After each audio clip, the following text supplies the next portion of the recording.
네, 반갑습니다. 오늘 금요일 밤인데 이렇게 와주셔서 감사드리고요. 저는 우리는 낮에도 별을 본다 저자인 리사박입니다. 저는 예술가로 활동을 하고 있고요. 뉴욕을 기반으로 계속 활동을 했었고, 지금 현재는 한국에 나와 있는 상태예요. 저 같은 경우는 사실 이 책을 지난 한 9개월간 저희 어머니와 함께 공동 집필을 하면서 참 많은 시간을 보냈어요. 개인적인 시간 이외에 이렇게 공적으로도 같이 일을 하면서 긴 호흡으로 이 작업을 함께 했는데 그 과정 속에서 정말 희노애락이 함께 있었고 저희가 이 책을 열심히 준비를 해서 이번 5월 달에 가정의 달을 맞이해서 출간하게 됐습니다. 그래서 사실 저희가 이 책을 준비를 이제 다 마치고 이제 출간을 했을 때 저희 주변 지인분들이랑 이제 저도 이제 독자분들한테 이제 연락을 받았는데 대부분 많은 분들이 되게 반응이 되게 좀 특이한 케이스다라고 하시더라고요. 모녀가 함께 같이 작업을 하는 경우도 드물고 같이 이렇게 작가로서 글을 쓰는 경험도 이제 거의 적기 때문에 저희도 사실 이렇게 모녀가 함께 아니면 이제 엄마에 대한 이제 부모, 자녀에 대한 책을 좀 리서치를 해보니까 보통 이제 많은 분들이 이제 모녀 관계가 그렇게 유난히 좋지는 않으시더라고요. 그러다 보니까 엄마와 딸이 이렇게 함께 이렇게 작업을 했다는 게 큰 의미가 있었고, 저도 사실은 이렇게 딴 사람들이 보기에는 이게 뭐 완벽한 모녀 관계, 이게 좋은 모녀 관계를 보일 수 있지만 사실 저희 관계 속에서도 당연히 뭐 힘든 부분도 있고 좋은 부분도 있는데 정말 핵심은 함께 같이 이거를 꾸준히 서로에게 성장을 주고 서로 이제 좋은 영향을 주면서 했다는 게 의미인 것 같아요. 그래서 이 책을 이번에 이렇게 소개를 할 수 있는 기회가 될 수 있어서 너무 기쁘고요. 네, 그래서 이렇게 좀 캐주얼하게 얘기를 하면서 보통 제가 원래는 이제 제 예술 작품에 대한 강연을 위주로 많이 하다 보니 이번 같은 경우는 예술 작품에 대한 얘기보다는 뭐 제가 이때까지 해왔던 거에 대한 거는 조금 자세히는 아니지만 대략적으로 설명을 드리고 뭐 어머니와의 관계 아니면 이 작업하는 방식 여러 가지 부분에서 좀 더 포괄적으로 얘기를 하는 시간을 보낼 것 같습니다. 네. 그래서 저를 먼저 소개를 하자면 저는 어렸을 때부터 예술가 꿈을 꿨고요.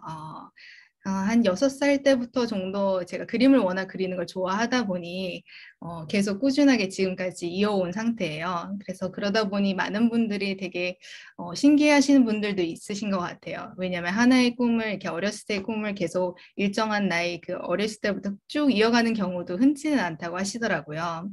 그래서 저는 이제 그렇게 해왔고 저희 어머니는 이제 반대로 이제 어렸을 때 꿈이 있으셨지만 이제 뭐 결혼을 하시고 육아하시고 전업주부로 생활을 하시다가 뒤늦게 다시 만학의 꿈을 꾸신 케이스고 어떻게 보면 모녀가 함께 꿈을 꿨지만 같은 시기도 아니었고 방향이라든지 이런 성장 배경도 되게 달라요.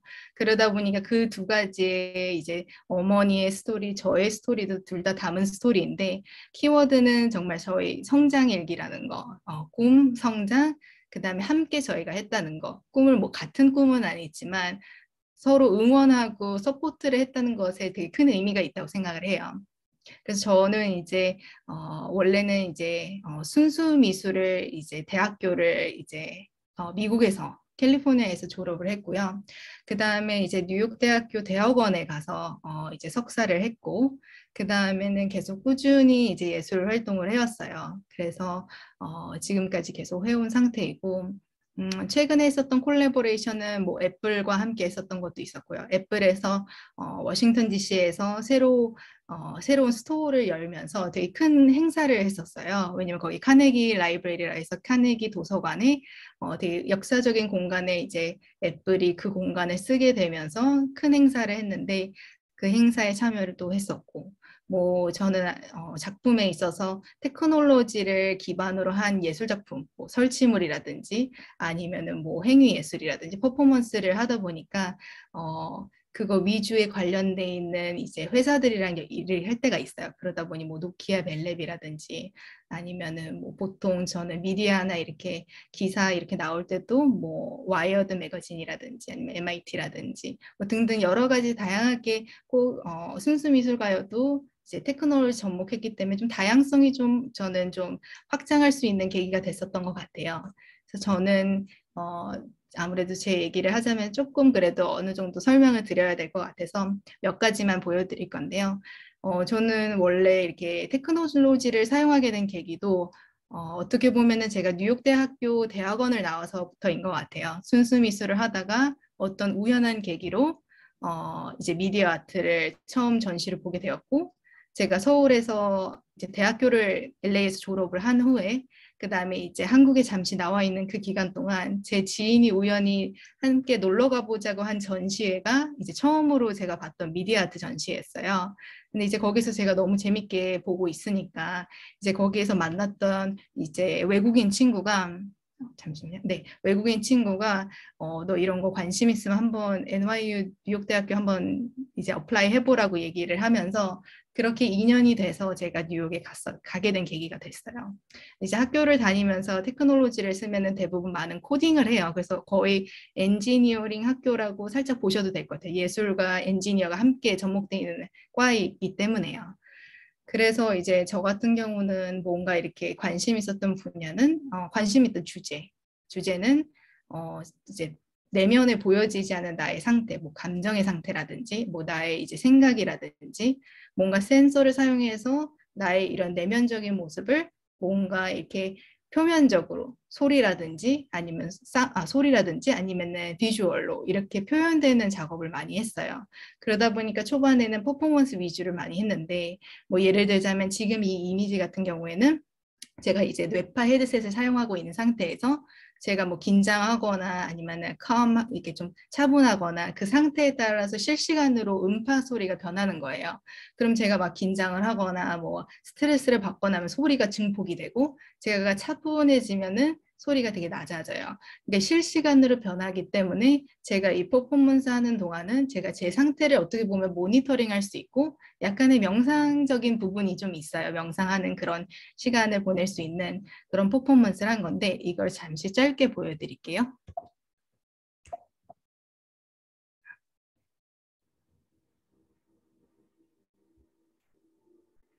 지금 이게 스피커가 아래에 있고요. 이렇게 물을 담고 있는 스피커고요.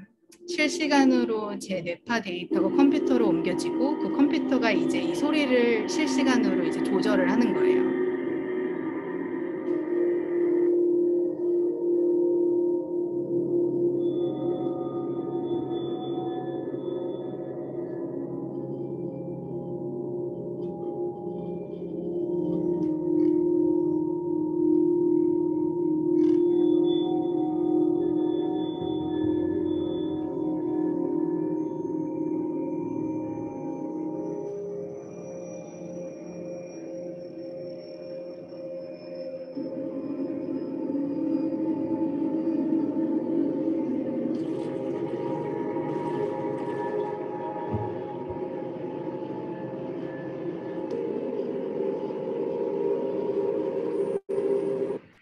저 음악 같은 경우는 제가 직접 만든 거긴 한데 이제 소리의 볼륨이라든지 이렇게 움직이는 그 속도는 이제 실시간으로 변하는 게 맞고요.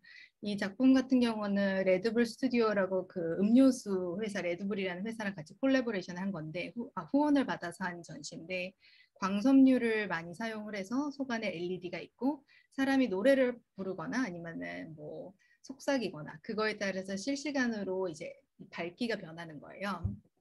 그래서 이것도 한 달간 했던 전시고요.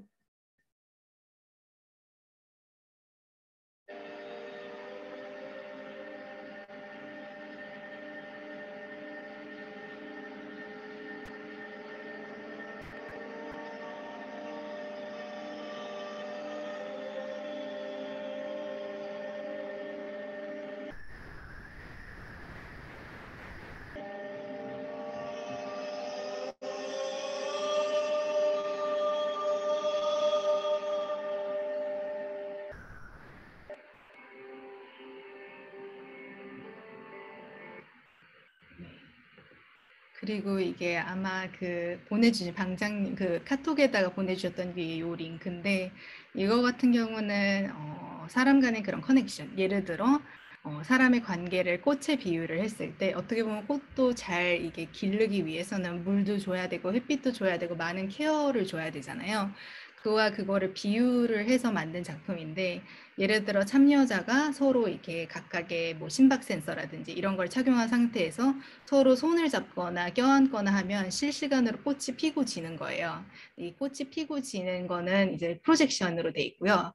이게 실시간으로 변하는 애니메이션이라고 보면 돼요. 근데 이게 영상으로 미리 촬영한 게 아니라 프로그래밍으로 다 돌려서 실제로 이렇게 구현이 되는 거예요. 심장 사람들의 뭐 심박수에 따라서 좀 더 붉어지기도 하고 하얘지기도 하고 꽃에 휘날리는 거는 이제 사람이 껴안았을 때 이렇게 꽃잎이 이렇게 휘날리게 되고 손을 갑자기 떼거나 둘 간에 뭐 컨택트가 뭐 없다라고 하면은 다시 나무는 그냥 꽃이 피지 않는 상태로 가고 이렇게 실시간으로 이렇게 보여주는 인터랙티브 작품이라고 보시면 될 것 같아요.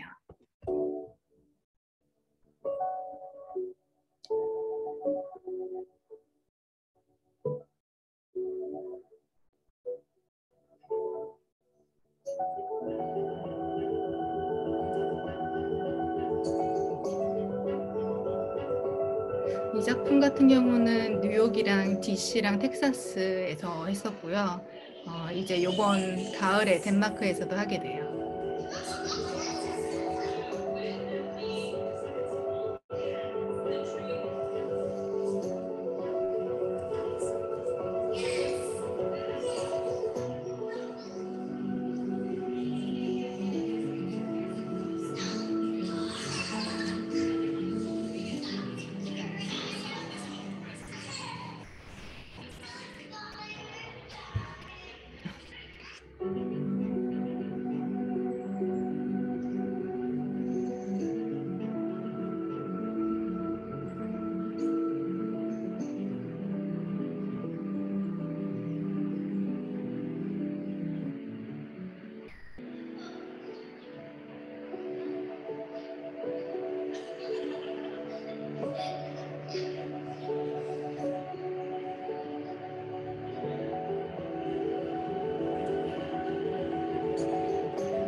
네, 저에 대해서는 그 정도 설명하기로 하고요. 근데 저희 어머니 같은 경우는 이제 대학교를 이제 원래 어렸을 때는 어머니는 외교관이나 기자가 되고 싶다고 하셨더라고요. 초등학교 때. 근데 이제 이화여자대학교에서 신문방송학과를 나오시고 그 다음에 이제 26살 때 결혼을 하시고 그 이듬해 제가 태어났고 그러면서 이제 주부로 사셨어요. 주부로 사시다가 이제 저를 가르치면서 되게 어머니와 저와 되게 다른 부분들도 많거든요. 성격과 성향적인 부분에서. 그리고 저 같은 경우는 좀 교육적인 부분에 있어서도 되게 편식을 좀 했던 것 같아요. 예를 들어서 제가 관심 있는 분야, 관심 있는 학문만 열심히 하지 그 이외에는 좀 열심히 하지는 않았던 것 같아요. 관심이 없는 분야에는. 근데 이제 어머니는 그러신 스타일은 아니셨어요. 그러다 보니까 저를 어렸을 때부터 가리키면서 얘는 내 딸이지만 조금 다른 부분들도 있네. 조금 의아해하셨던 부분도 있는 것 같아요. 근데 사실 이런 얘기는 다른 부모님들한테도 되게 많이 들었어요. 자기 자녀를 키우면서 내 아이는 왜 이럴까? 아니 다르네. 좀 다르다. 뭐 이런 얘기를 많이 하시더라고요. 근데 저희 어머니도 당연히 그거를 너무 체감을 하셨고 그 과정 속에서 어느 순간 어머니가 나를 이해하기 위해서 교육에 좀 관심이 있으시게 되었다고 하시더라고요. 그래서 심리학이라든지 아니면 교육학에 좀 공부를 하기 시작하셨어요. 그래서 한 30대 후반, 저 중학교 때 정도부터 한국에서 먼저 석사를 공부를 하셨고요. 근데 이제 그것도 과정이 참 힘드셨던 게 주부로 있다가 한 10년 정도, 10년, 15년 아무것도 공부를 안 하다가 일한 경력도 없는 상태에서 다시 대학원을 한국에 이제 공부하려고 하다 보니 면접을 보거나 뭐 이런 Q&A 세션이라든 교수님과 만남에서 되게 우호적이진 않으셨던 것 같아요. 아무래도 특히 한국에서는 대학원이나 박사라든지 그 나이대가 있다 보니까 나이 많은 주부가 공부를 한다는 것에 되게 의아하셨던 분들이 많더라고요. 사회적 시선이. 그러다 보니 여러 군데를 되게 많이 면접을 보셨고 그중에서 이제 잘 맞으셨던 곳이랑 이제 돼갖고 입학을 하게 되셔서 공부를 하셨고요. 그런 다음에 제가 이제 고등학교를 졸업을 하고 해외로 갈 때, 캘리포니아를 갔을 때, 그때 어머니도 같이 공부를 하면 좋겠다고 아버지한테 건의를 하셨고, 아버지도 되게 우호적으로, 아, 그런 게 좋겠다 하셔서 캘리포니아에 같이 가게 됐어요. 저희 아버지는 한국에 있고, 저희 엄마랑 저랑만 같이 공부를 하게 됐어요. 그래서 저는 대학교 다닐 때 엄마는 석사를 다니셨고요, 캘리포니아에서.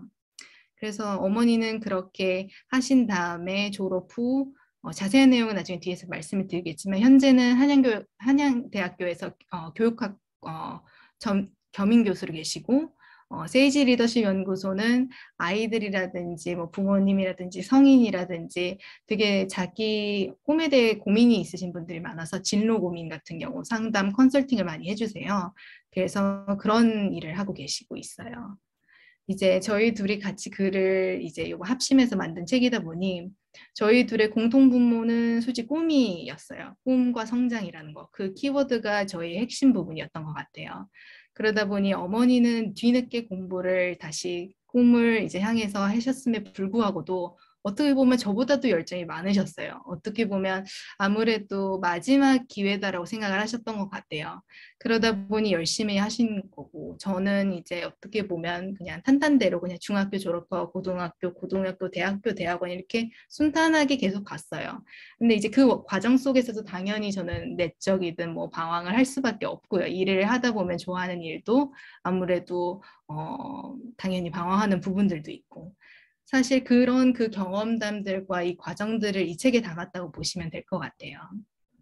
그래서 이 책을 쓰게 된 계기는 사실 저희 주변에 많은 지인분들이 너희 모녀는 좀 특별하긴 한 것 같다. 관계가 좀 돈독하기도 하고 저희 어머니랑 저랑은 약간 이렇게 토론하거나 이런 심도 있는 주제를 가끔가다 얘기하는 걸 좋아하기도 해요. 그러다 보니까 뭐 같은 책을 서로 읽고 그거에 대해서 일주일 후에는 토론하는 그런 시간도 보냈어요. 근데 이제 가족이 그렇게 하기는 쉽지는 않은데 그래도 뭐 오늘은 뭐 마케팅 책, 그럼 마케팅 책을 같은 마케팅 책을 읽고 뭐 일주일 있다가 같이 그거에 대해서 한번 얘기도 나눠보고 이런 걸 하다 보니까 항상 엄마랑 함께 뭔가를 이렇게 공유했던 그런 경험이 저는 많다 보니까 그 과정 속에서 그걸 봤던 지인분들이 한번 둘이 같이 책을 내보는 게 어떻겠냐 얘기를 하면서 한번 그래 볼까? 마침 내가 한국에도 오래 있으니까 해서 이렇게 9개월 정도가 이렇게 긴 호흡으로 작업을 하게 되었어요.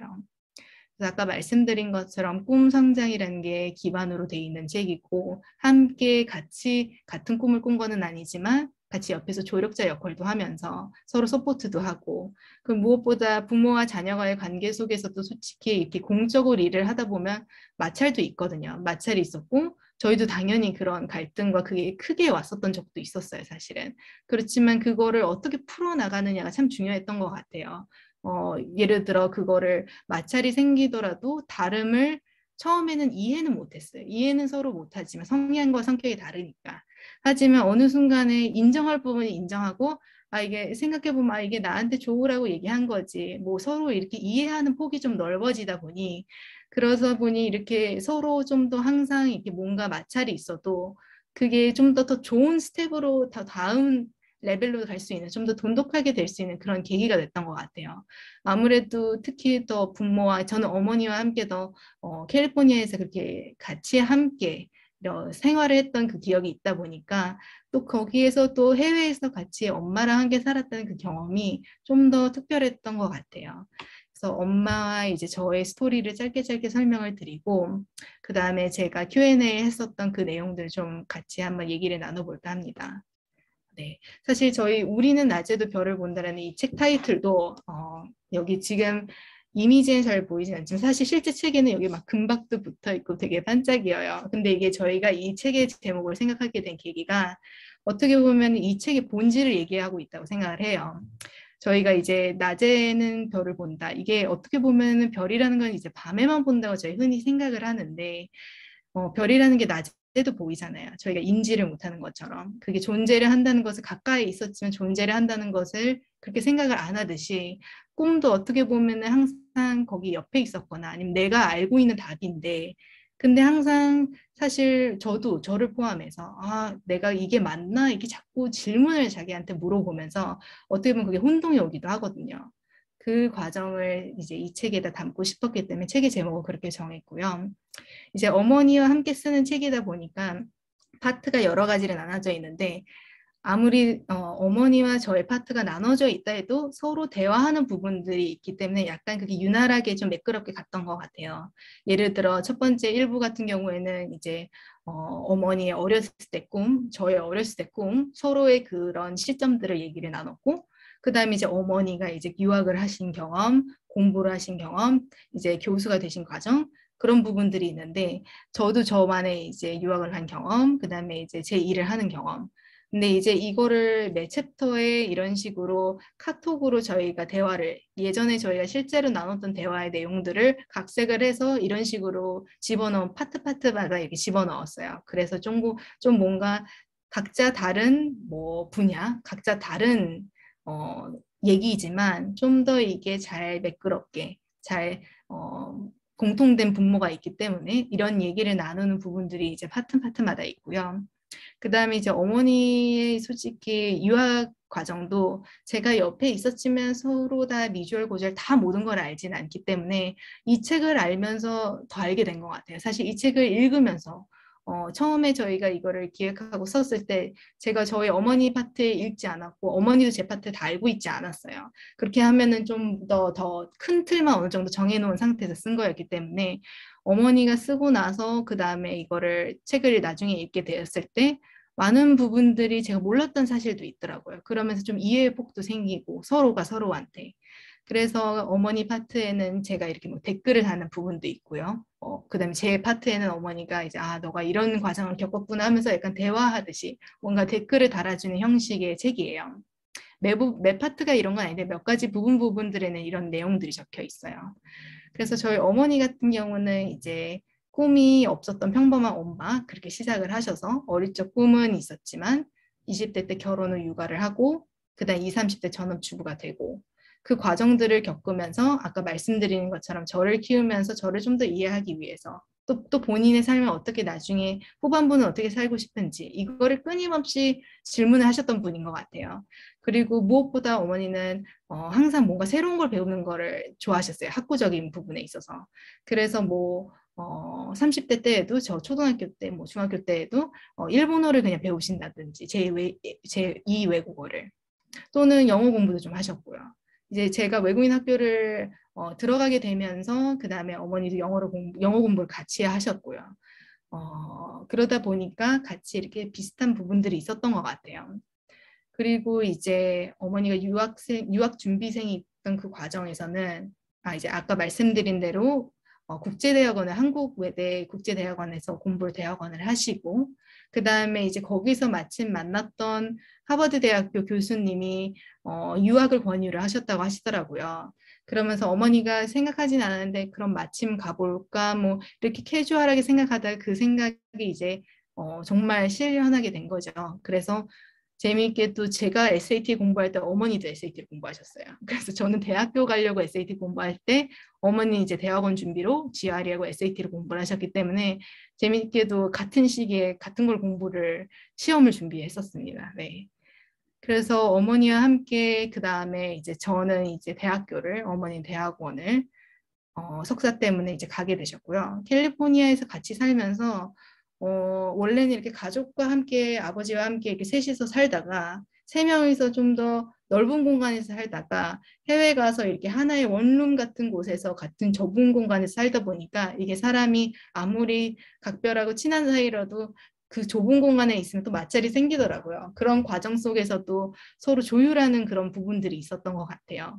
그러다 보니까 조금 더 서로 이해하는 폭과 돈독함이 있었던 것 같고 어머니 이 책에서 나와 있지만 어머니 같은 경우에는 지금 뭐 캘리포니아 주립대를 졸업하자마자 그다음에 USC라는 학교에서 교과 학사를 공부를 하셨는데 박사 과정도 상당히 빨리 졸업을 하셨어요. 근데 이제 어머니는 워낙 글 쓰는 걸 좋아하고 잘하시다 보니까 박사를 한 2년 반, 디설테이션까지 합쳐서 다 모든 거 논문까지 해서 다 졸업을 하신 상태고, 그리고 어머니가 이 모든 과정을 이제 딱 끝냈을 때 저도 이제 대학교를 졸업을 했고요.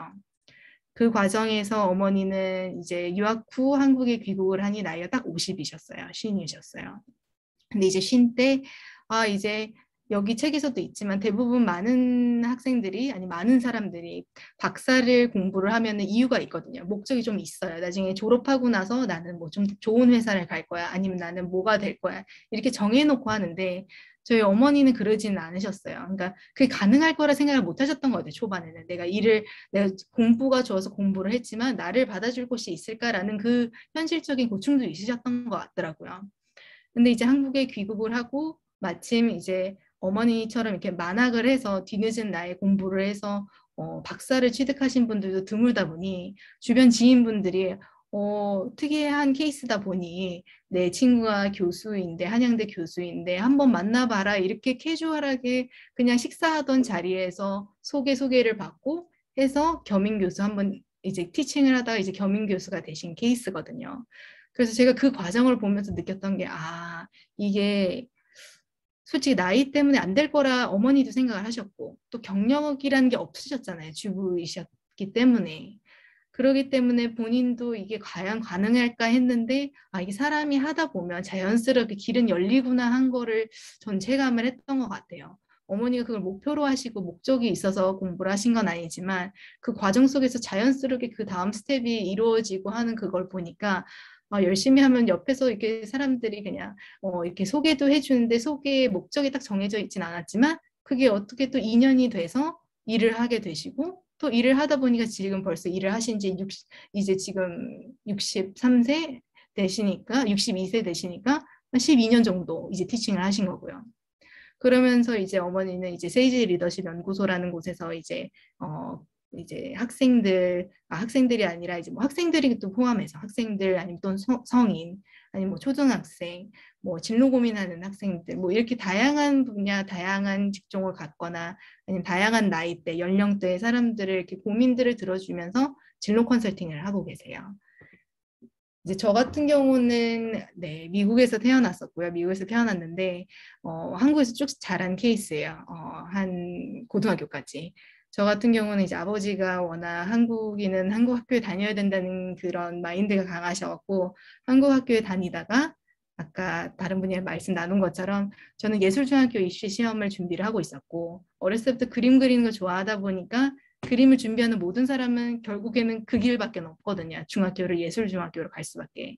그래서 그 입시 과정을 저도 2년을 거쳤어요. 한 5, 6학년을. 근데 그 5, 6학년을 거치면서 정말 자주 매일 그림 나중에는 계속 그리면서 사실 그때는 그냥 좋았어요. 그 상황이 모든 게 힘들어도 그냥 그림 그리는 게 재밌지 하고 했는데 제가 책에서 쓴 것처럼 어떤 상황이 생겨서 제가 불합격을 됐고 그 다음에 그 계기로 어떻게 해야 될지 방황하던 시점에 주변 지인의 또 추천으로 외국인 학교라는 곳이 있고 좀 분위기도 다를 것 같고 한번 생각해보면 어떻게 했느냐 이런 얘기가 돼서 다니게 됐는데 그것도 솔직히 갑작스럽게 모든 게 다 일어난 일이라 제가 영어를 그때 당시 공부를 했던 건 아니고 기초적인 것만 알고 있었지 대화 프리스토킹이 될 수 있는 수준은 아니었어요. 근데 이제 정말 열심히 6개월 동안 공부를 해서 시험을 패스를 하고 그다음에 이제 중고등학교를 간 케이스죠. 근데 이제 제가 이 책에도 썼지만 제가 처음 이 시험을 보려고 외국인 학교에 갔을 때 놀랐던 점은 그 벽에 아이들의 그림이 붙어 있는데 그 그림의 모습이 제가 봐왔던 아이들 그림하고 좀 너무 달랐다는 점. 그러니까 이제 제가 초등학교를 다니거나 저도 제가 어렸을 때 그림 그려서 상을 받고 했거든요. 뭐 예를 들어서 소방차, 뭐 아니면 뭐 이게 국가에서 나라에서 하는 이런 뭐 미술상 같은 거 할 수 있는 그런 시험 뭐 이런 콘테스트가 있었거든요. 근데 이제 저도 제가 그리는 스타일이 있지만 되게 거기에서 제가 외국인 학교에서 봤던 그 아이들의 그림 스타일은 좀 더 자유로웠던 게 느껴졌어요, 사실은. 그게 조금 더 신선했던 것 같아요. 어린 나이에 제가 봤을 때도 좀 좀 신선하다. 뭔가 이게 정형화되지 않은 느낌을 좀 받았어요. 그리고 학교 분위기도 조금 그랬고.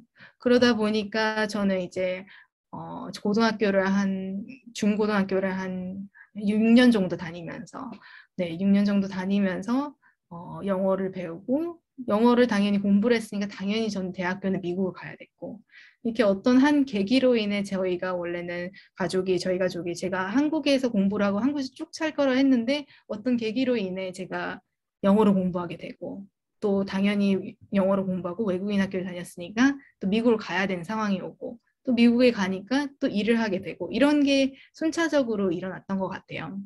그래서 아트센터 디자인 대학교라는 학교는 원래는 되게 산업 디자인 같은 분위기가 강한데, 거기서 저는 이제 학교를 다니면서 어렸을 때는 되게 그림 그리는 걸 되게 좋아하고, 근데 좋아하는 거와도 직접 학교에 다녀서 학교 선생님이 가르치는 거와는 또 다른 점들도 있고, 그래서 그 과정 속에서 저도 많이 고민도 하고 많이 그랬던 것 같아요. 그러면서 이제 저는 이제 아까 말씀드린 대로 한국에 돌아오고 잠시 돌아온 상황에서 마침 친구가 추천했던 전시회 갔다 미디어 아트를 보게 되고, 거기에서 만났던 외국인이 이런 거에 관심 있으면 뉴욕대학교에 한번 지원해봐 해서 이제 뉴욕대학교로 가게 된 거죠. 그 다음에는 그 이후에는 저는 자연스럽게 이런 미디어 아트라는 걸 하게 됐고요. 어떻게 보면은 이렇게 하나의 이렇게 제가 예상치는 않았지만 시간이 지난 후에 이제 뒤돌아보니까 여러 가지의 점들이 이렇게 연결되어 있는 부분들을 느낄 때가 있어요. 그래서 그거 과정들을 자세한 거는 여기에 적혀 있지만, 지금 저 아까 말씀드린 대로 어머니와 저는 이제 성향이 좀 다르다고 말씀을 드렸는데, 이 책을 작업을 할 때도 사실은 이제 예를 들자면은 어머니는 무언가를 이제 아이디어를 제시하거나 무언가를 시행을 하실 때 좀 더 추진력이 있으신 편이세요. 그러다 보니까 뭔가 이게 실패하든 아니든 이게 완벽하든 그런 거 상관없이 뭔가 이렇게 제시를 하고 그게 잘 안 되면 수정을 해서 다시 하고, 어떻게 보면 되게 추진력이 있고 되게 진취적인 부분이 많으세요.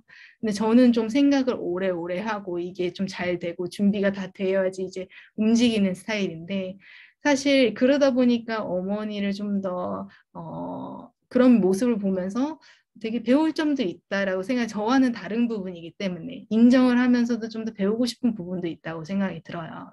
근데 저 같은 경우는 이제 어렸을 때보다도 나이가 들면서 제 주변 지인들이나 친구들이 저한테 해주는 말이 날이 가면 갈수록 엄마랑 되게 비슷해지는 것 같아라는 얘기를 하더라고요. 근데 저는 체감을 잘 못했지만 생각해보니까 좀 그런 것 같더라고요. 왜냐하면 말투라든지 행동이 조금 몸에 저도 배는 것 같고, 서로 같은 시간을 많이 보내다 보면은 아무래도 진짜 영향을 서로에게 안 끼칠 수가 없더라고요. 그래서 저도 좀 웃긴 여담이긴 하지만 그냥 새로운 사람 만나거나 얘기를 하면은 주변에서 이제 혹시 가르치는 일을 하냐, 말투가 조금 그런 얘기를 많이 하시더라고요. 근데 이제 어머니의 영향을 좀 받았나 싶기도 하고 참 그런 게 있더라고요. 그래서 이제 제가 여러 가지 퀘션들을 제가 이 책을 준비하면서 생각했던 거, 이제 얘기하고 싶었던 부분들도 있는데, 제가 물어봤던 질문들 중에 네, 어릴 적 꿈은 무엇이었나요? 이 질문 같은 경우는 사실 저희가 어렸을 때부터 항상 뭐 너는 커서 뭐가 되고 싶니? 네 꿈은 뭐니?라고 많이 물어보잖아요.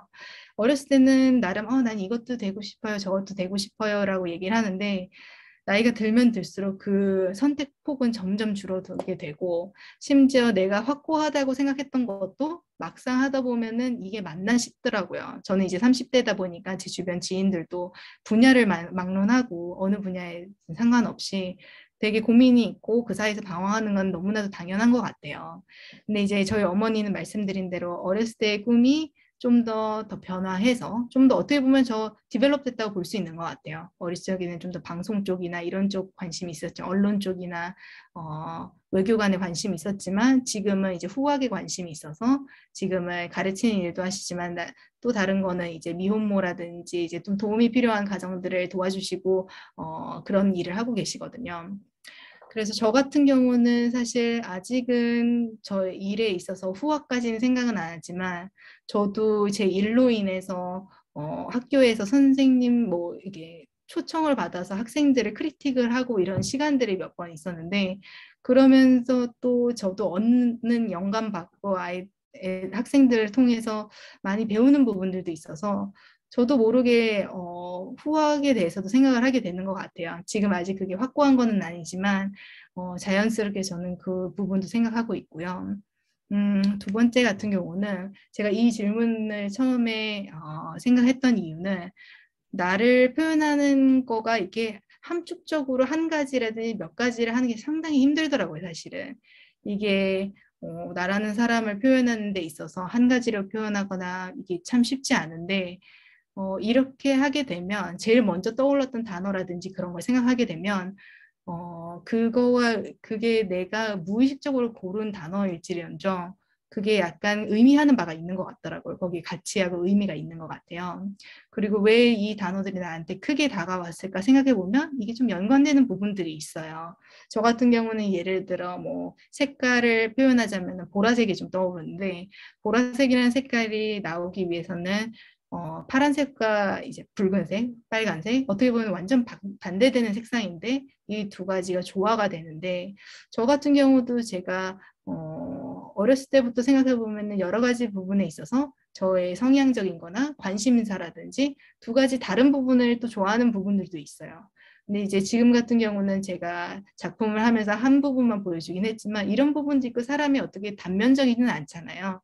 다층적인 부분들이 있는데 저는 표현하자면 그런 게 있고 여기 책에서도 썼지만 저는 어렸을 때 좀 외골수 기질이 있었어요. 그래서 외골수 기질이라는 것도 사실 한국에서는 조금 부정적인 측면이 있긴 한데 아무래도 그런 기질이 있었기 때문에 지금 하는 일도 그냥 하고 있지 않나 싶기도 해요, 사실은. 뭐 사실 이게 집요하게 좀 파야 되는 부분도 있고 어떻게 보면 이런 성향들이 단순히 제 직업적인 부분만이 아니라 다른 부분에서 많이 나타나기도 하는데 사실 음식을 먹거나 뭐 예를 들어 뭐 음악을 듣거나 이런 부분에 있어서도 한 가지가 좋으면 저는 그것만 계속 반복적으로 하는 일이 있더라고요. 그래서 아마 이런 여러 가지 부분들이 이런 거를 생각하면서 저도 저를 좀 더 이해하는 그런 과정이 됐던 것 같고요. 그 다음에 이제 부모와 자녀의 사이. 건강한 관계. 사실 꼭 부모와 자녀가 아니라도 뭐 친구 관계, 아니면 여러 가지 관계에 있어서 건강하게 이렇게 유지한다는 게 참 쉽지가 않아요. 이게 뭐 서로 다른 타인이다 보니까 아마 부모와 자녀 간의 관계는 타인이라고 생각을 안 하기 때문에 좀 더 기대감도 높고 기대치도 높고 하다 보니까 자꾸 마찰이 일어나는 것 같다고 생각이 들어요. 왜냐면 너는 나의 자식인데, 아니면 나는 뭐 예를 들어 엄마는 나의 부모인데 왜 나를 몰라줄까? 서로의 이해관계가 조금 그런 게 있는 것 같아요. 그러다 보니 당연히 저희 어머니와 저희 부모님과의 저희 관계도 그런 부분들도 있고요. 근데 조금 달랐던 부분은 그래도 어머니 아버지 같은 경우는 예술 쪽을 종사하진 않으시지만 그런 부분에 대해서는 또 터치를 하지는 않으셨어요. 그냥 좀 더 우리 가족 중에서 아무도 예술을 하지는 않지만 이런 일도 하는구나. 서로 존중하는 부분이 있어요. 그러다 보니까 이해하고 공감하는 부분이 있었기 때문에 그런 관계를 유지하지 않았나. 사실 뭐 항상 매번 그런 건 아니지만 마찰이 있다 하더라도 그 상황에서는 그렇지만 서로 풀어지거나 서로 다시 대화를 통해 미안하다는 얘기는 저희 해요. 그게 아마 핵심이지 않나. 서로 뭔가 말이 좀 이쁘게 나오지 않았다든지 아니면 좀 대화 속에서 이거는 내가 의미하던 바가 아니었는데 라고 생각이 든다면 바로 그 자리에서는 아니지만 뭐 며칠 후 아니면 그 다음날 뭐 내가 미안했던 것 같아. 내 의미는 그게 아닌데 서로 그런 얘기를 한 적이 있기 때문에 이게 가까운 관계일수록 뭐 고맙다라는 말 아니면 미안하다는 말을 사실 잘 하게 되지는 않아요. 근데 그럴수록 좀 더 해야 된다고 생각이 들기 때문에 저도 뭐 이제 30대 되고 어머니 부모님이 좀 더 이해하는 폭도 넓어지고 서로 그런 존중하는 그런 관계를 좀 더 이어가기 위해서 또 이어가게 되고 그렇게 되는 것 같아요. 아마 나이에 와서, 나이가 들면서 좀 더 생각이 들어가는 것 같긴 한데, 사실 이런 관계가 되려면 서로 다 그런 마인드셋은 있어야 되는 것 같아요. 너무 일방적으로만 이끌어가는 거는 조금 다른 한 사람이 지치게 되는 그런 게 있는 것 같습니다. 네. 그리고 이 질문은 제가 거기 처음에 구글 폼에서는 적진 않았지만, 저도 제가 저를 알아가는 그 과정 속에서 되게 고민했던 부분들도 있어요. 당연히 일을 하다 보면 번아웃이 있을 수도 있고, 예를 들어 뭐 당연히 슬럼프가 올 때도 있고 그런 과정 속에서 저는 책을 좀 많이 읽었던 것 같고요. 책도 읽고 뭐 유튜브라든지 구글링 서치를 하면서 좀 많은 질문들을 좀 찾아봤어요. 근데 그 질문들 중에서 내가 이게 내가 원하는 것인지 긴가민가 할 때, 그럴 때는 몇 가지 질문들이 저한테 좀 와닿았던 게 있는데 이거를 그냥 쉐어링을 했으면 좋겠다고 생각이 들었어요. 만약에 이런 게 또 의미 있게 다가올 수도 있으니까. 첫 번째 질문 같은 경우에는 너는 모모의 소질이 있는 것 같다. 제가 아닌 타인이 나를 봤을 때 나에 대해서 뭔가 너는 이런 걸 잘하는 것 같아. 저는 뭐 사진을 잘 찍는 것 같아. 구도를 잘 잡는 것 같아. 이런 얘기를 좀 들었어요. 주변 사람들한테. 아니면 뭐 미적인 센스가 있는 것 같아. 저는 뭐 지나가다가 쓱 지나가는데도 저 옷 색깔이 뭐였는지 기억을 바로바로 하는 그런 경향이 있어요. 금방금방 캐치하는 비주얼적인 면에서는. 그런 얘기들을 통합적으로 또 보면은 내가 나도 모르는데 이런 거에 조금 관심 있거나 내가 이런 쪽에 좀 잘 맞는 것 같다라는 생각이 들어서 타인의 의견을 들었을 때는 그런 말을 내가 들은 적이 있나 좀 생각을 해봤던 것 같고요. 그리고 두 번째 같은 경우는 이제 시간 가는 줄 모르게 정말 열심히 무언가를 한 가장 마지막 순간이 언젠가요? 참 이 질문에 대해서 저한테 대답하기에도 좀 시간이 걸렸던 것 같아요. 좋아하는 일도 계속 매일 하다 보면 사실 이게 내가 좋아하는 게 맞나 싶기도 하고, 정말 즐겁게 할 수가 있나, 즐거웠던 순간이 있나 싶기도 해요, 사실. 근데 이제 그럼에도 불구하고 그 과정 속에서 저 같은 경우는 아까 말씀드린 것처럼 뭐 대학생들, 대학원생들을 크리틱을 해주거나 학교에서 이렇게 그들한테 채점을 매겨주거나 뭔가 제가 피드백을 주어야 될 그 입장에 있었을 때 제 경험을 약간 풀어나가면서 그들한테 얘기를 하면서 조금 오히려 그렇게 가르치는 거나 이렇게 누구한테 정보를 이렇게 주는 것에 대해 많은 기쁨을 느꼈었거든요. 그래서 내가 이런 부분에도 좀 즐기는구나. 이런 나중에 티칭이 만약에 그런 기회가 나면 한번 해볼까? 이런 것도 생각할 수 있는 그런 계기가 됐던 것 같고요. 세 번째 같은 경우는 만약에 당신이 절대 실패하지 않는다는 것을 안다면 하고 싶은 것이 무엇인가요?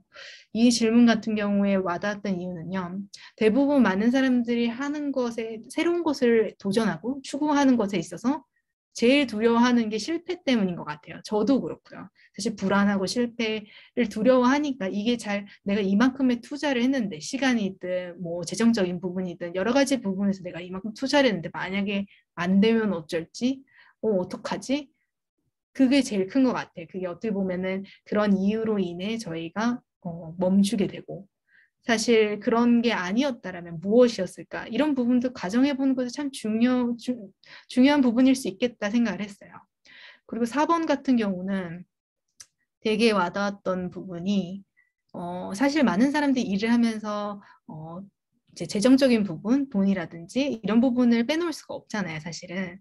그러다 보니까 만약에 내가 충분한 돈이 주어졌을 때 그럼에도 불구하고 돈 때문에 일을 할 필요가 없음에도 불구하고 그런 상황이 놓여진다면 내가 과연 어떤 삶을 살고 싶은지 또 어떤 사람은 나는 진짜 돈이 많으면 그냥 일 안 하고 살 거야 하는 사람도 있을 거고 어떤 사람은 난 그 돈을 가지고 뭐 이렇게 할 거야 아니면 나는 정말 여행만 다닐 거야 나는 책만 읽을 거야 뭐 정말 다양한 답이 있는데 그게 어떻게 보면은 내가 진정으로 어떻게 기본적인 사람이 의식주 레벨을 넘어서서 정말 내가 원하는 것을 알 수 있지 않을까 싶더라고요. 그래서 저 질문을 저 자신한테 물어봤을 때도 이게 되게 어떻게 보면 내 본질적인 부분을 태핑하고 얘기를 하고 있는 거겠구나. 한번 나한테 이 질문이 참 나에게 많은 생각을 주는구나 생각이 들었고요.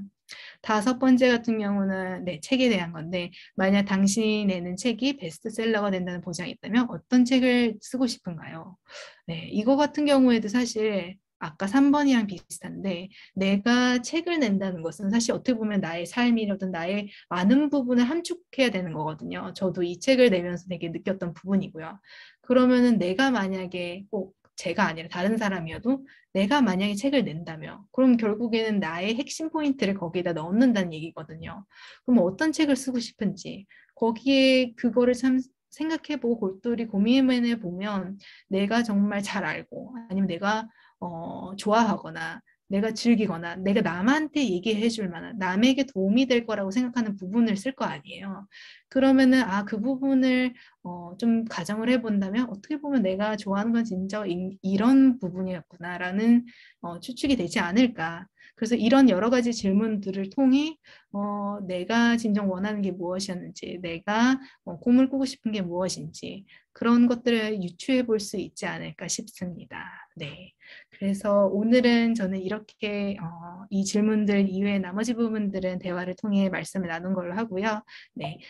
그 다음에는 저는 사실 이 책에서도 썼었던 그 문구긴 한데 앙드레 말로 그 프렌치 소설가가 얘기했던 말이 전 너무나도 좋았어요. 사실은 이게 오랫동안 꿈을 그리는 사람은 마치 내 그 꿈을 닮아간다라고 얘기를 하는데 이게 많은 삶에서 참 그런 것 같더라고요. 뭐 당연히 책 시크릿에서도 나오긴 했지만 꼭 그 책이 아니더라도 저도 주변에서 보면 아 내가 정말 염원하는 거는 결국 그대로 나오더라고요. 근데 그게 꼭 꿈이 아니더라도 다양한 부분에서 사람은 항상 자기가 원하는 게 있는데 그게 현실적인 부분이든 삶을 살아가면서 그거를 조금 우선시 안 하는 경우가 많잖아요.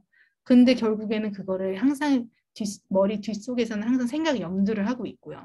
근데 몇 년 후에 내가 그런 비슷한 일을 하고 있는 나를 발견할 때가 있어요. 저는 주변에 이제 나이가 좀 많으신 선배님들하고 얘기를 많이 하다 보니까 그런 분들을 얘기를 하면서 아, 결국에는 사람은 결국 자기가 원하는 대로, 자기가 생각하는 대로 되는 것 같다라는 얘기를 진짜 많이 해요. 그리고 그거를 그 당시 현재 모먼트에는 알 수는 없는데 한 10년 후에, 20년 후에를 지나서 뒤돌아봤을 때, 아, 내가 그래서 그랬구나. 그런 순간들이 오는 것 같더라고요. 저도 아주 그렇게 크게 온 건 아니지만 몇 가지 그런 경험들이 있다 보니까, 이 문구가 의미하는 바가 정말 많다고 생각이 듭니다. 네. 그래서 오늘 이렇게 같이 참여해 주신 분들 너무 감사드리고요. 나머지 부분은 Q&A를 통해서 좀 더 얘기를 나누도록 하겠습니다. 네. 감사합니다.